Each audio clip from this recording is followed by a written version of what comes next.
lapangan mungkin terkait dengan pengolahan sampah, upaya-upaya konservasi air atau energi maupun pembibitan yang ada di sekolah ini.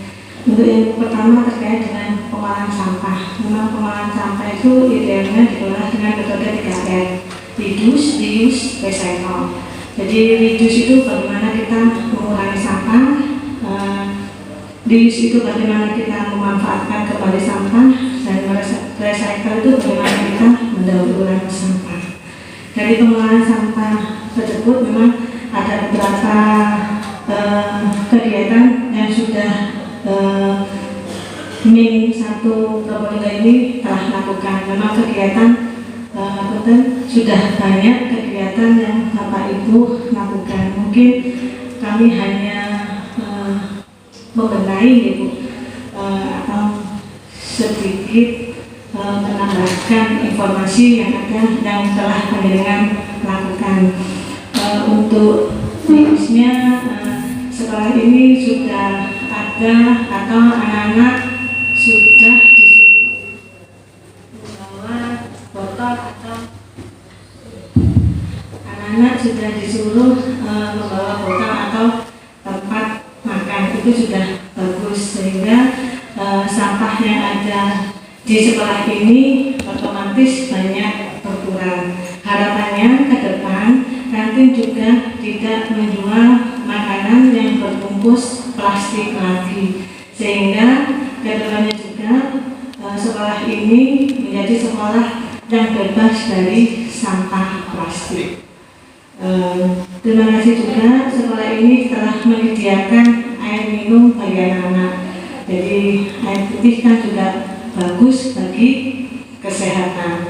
Jadi memang idealnya kalau anak-anak membawa botol, idealnya sekolah menyediakan galon untuk anak-anak minum apabila kurang air yang dibawa dari rumah. Yang kedua, reuse. Tadi di bank sampah ada botol aqua atau botol plastik, gelas plastik, itu bisa dimanfaatkan. Jadi botol plastik yang ada di bank sampah itu bisa dimanfaatkan untuk media tanam, untuk tanaman bunga. Jadi Bapak Ibu tidak usah membeli pot lagi, jadi memanfaatkan botol plastik yang ada di bank sampah. Ataupun misalnya pembibitan. Pembibitan Bapak Ibu bisa menggunakan gelas plastik yang ada di bank sampah. Terus idealnya juga kreasi daur ulang, itu harapannya memanfaatkan sampah yang ada di sekolah.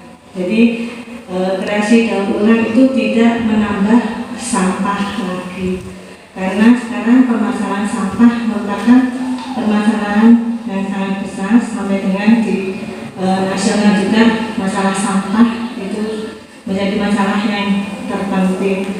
Di Kabupaten Probolinggo juga untuk TPA, tempat pengolahan akhir sampah itu juga sudah mulai penuh.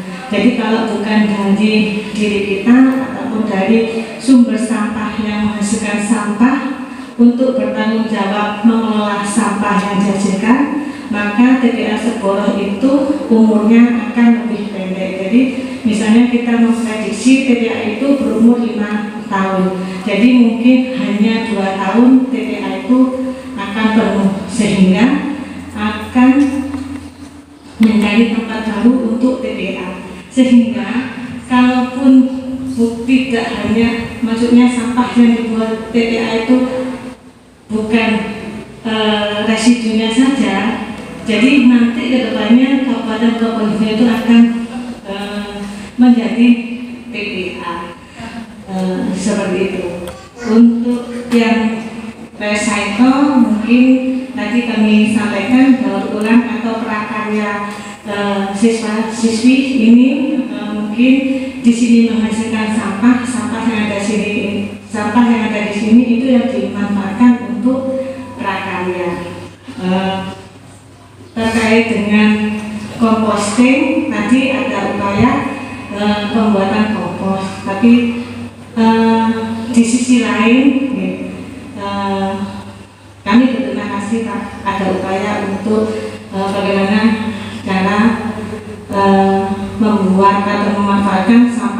organik menjadi kompos. Tapi di sisi lain kami melihat ada tumpukan sampah yang tercampur. Jadi kami agak miris juga. Jadi ada dua komponen atau dua kegiatan yang bertentangan. Karena idealnya sekolah sebagai penghasil sampah itu juga sekolah bertanggung jawab terhadap sampah yang sekolah hasilkan. Jadi misalnya Bapak Ibu menghasilkan plastik, Bapak Ibu juga harus bertanggung jawab bagaimana mengelola plastik yang Bapak Ibu hasilkan. Misalnya tadi ada ekobrik.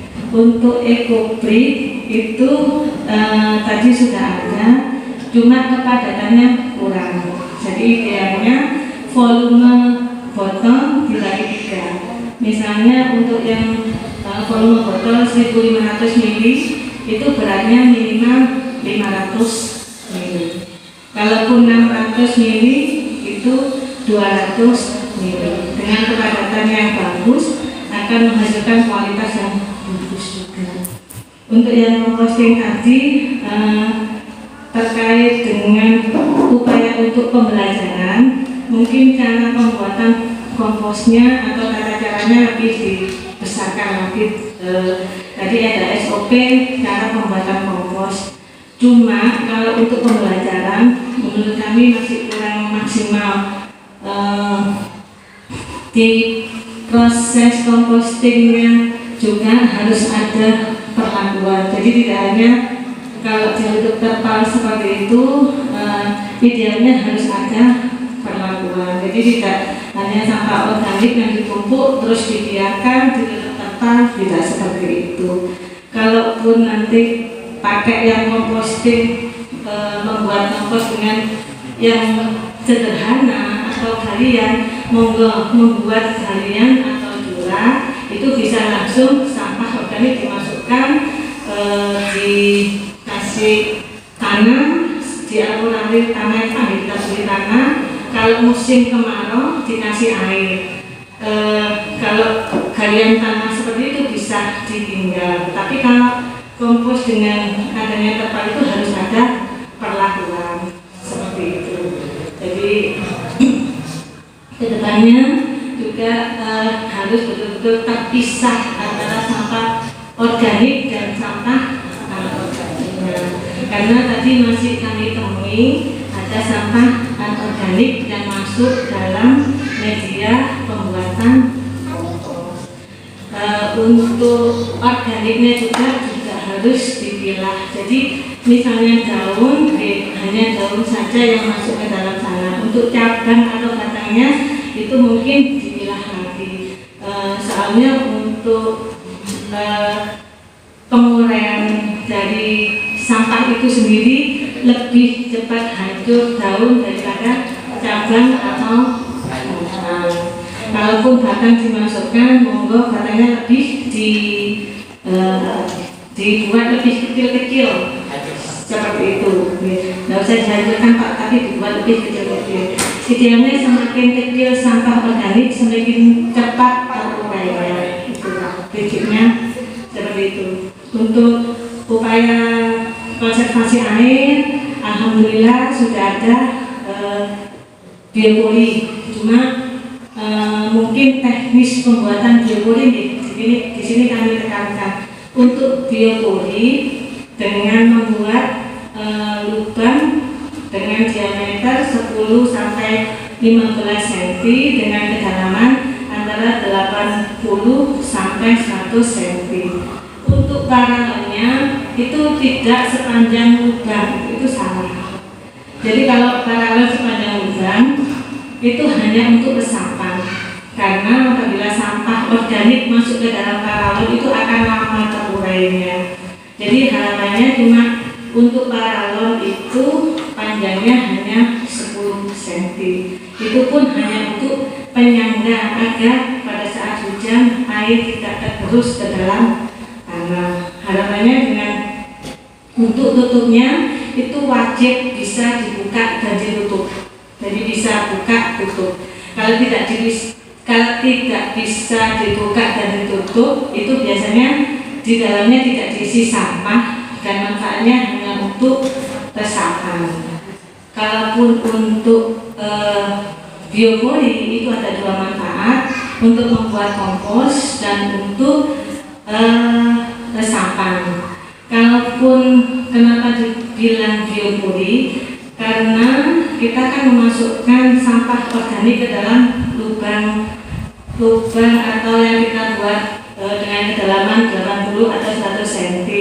Di sana harapannya hewan-hewan tanah akan makan organik, sampah organik tersebut, sehingga muncul lubang-lubang kecil di dalam galian yang kita buat tersebut, sehingga air yang masuk ke dalam tanah itu akan cepat meresap dan menyebar di sekitar galian tersebut.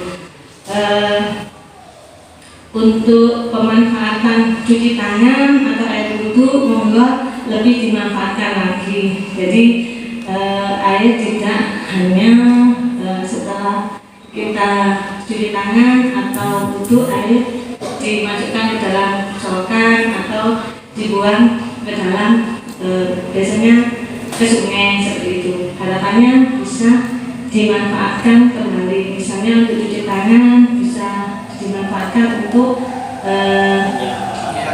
penyiram tanam. Kalau air wudhu mungkin bisa dimanfaatkan untuk kolam kecil atau monggo menyesuaikan dengan tempat atau kondisi dari tempat wudhu itu sendiri.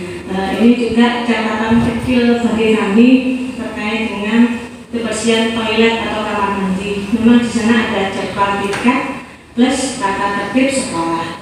Cuma maksudnya ada beberapa anak mungkin tadi yang kurang paham, sehingga maksudnya kalau ke kamar mandi tidak sesuai dengan tata tertib yang ada di kamar mandi. Mungkin untuk tata tertibnya lebih dibuat untuk lebih anak-anak lebih mudah memahami. Jadi bahasa anak-anak mungkin Pak. Jadi anak-anak bisa maksudnya nanti keluar masuk kamar mandi itu akhirnya sesuai dengan apa yang Bapak Ibu inginkan. Jadi kalau mungkin anak-anak kurang paham dan akhirnya dia akan berbuat atau sesuai dengan anak-anak itu. Jadi kalau misalnya mau pipis atau mau kencing, jadi harapannya kan tadi disampaikan oleh Pak Rosidi ada SKS, jadi siramnya itu 5 kali sebelum kencing, terus habis itu setelah kencing juga disiram 5 kali. Harapannya seperti itu, sehingga kamar mandi atau toilet itu akan tetap terjaga atau tetap bersih. Terus terkait dengan untuk upaya-upaya hemat energi, monggo dibuat himbauan-himbauan di tempat-tempat misalnya ada saklar, itu monggo diberikan himbauan-himbauan untuk matikan lampu apabila tidak digunakan.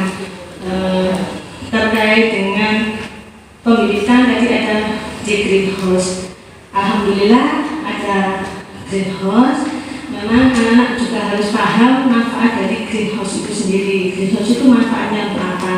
Kalaupun untuk bedanya kan greenhouse untuk pembibitan atau untuk tanaman yang sedang sakit. Jadi di sana ada pembibitan, cuma tidak ada idealnya itu nama-nama dari bibit apa yang mau ditanam. Bibit apa yang ditanam di sana itu belum ada. Terus karena greenhouse itu tempat keluar masuk tanaman, monggo nanti dibuatkan papan nama yang berisi jenis tanaman yang ada di sana, jumlahnya berapa. Terkait dengan jenis tanaman, monggo dikelompokkan.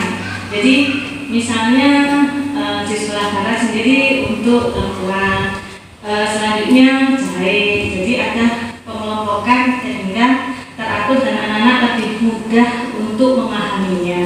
Selain jenis tanaman, masing-masing polybag itu juga atau masing-masing jenis tanaman juga dikasih nama biar anak-anak tahu dan paham akan nama dari jenis-jenis tanaman yang ada di greenhouse. Selain itu, karena di sana juga ditanami toga, monggo terkait dengan manfaat toga itu sendiri, monggo ditempel juga, biar anak-anak tahu dan paham akan manfaat dari tanaman toga atau tadi kebun selain toga, apotek hidup, atau bisa disebut dengan apotek hidup. Terus terkait dengan kolam, di sini kami melihat kolam, jadi juga kolam itu harus ada penanggung jawab atau penanggung jawab dan anak-anak juga sebagai pelaksana. Jadi idealnya di masing-masing pokja itu harus ada penanggung jawab untuk guru pendamping dan pelaksana bagi anak-anak. Apapun kegiatan yang ada di sekolah ini, harapannya anak-anak harus terlibat langsung apapun itu. Jadi anak-anak diajak untuk berpartisipasi dalam kegiatan di sekolah. Dan juga terkait dengan media-media yang ada, media-media sarana prasarana yang ada di sekolah ini, monggo dimanfaatkan untuk media pembelajaran. Jadi harapannya anak-anak tahu dan paham terhadap pengelolaan lingkungan hidup minimal yang ada di sekolah. Mungkin itu dari kami, kurang lebihnya mohon maaf. Wassalamualaikum warahmatullahi wabarakatuh. Waalaikumsalam.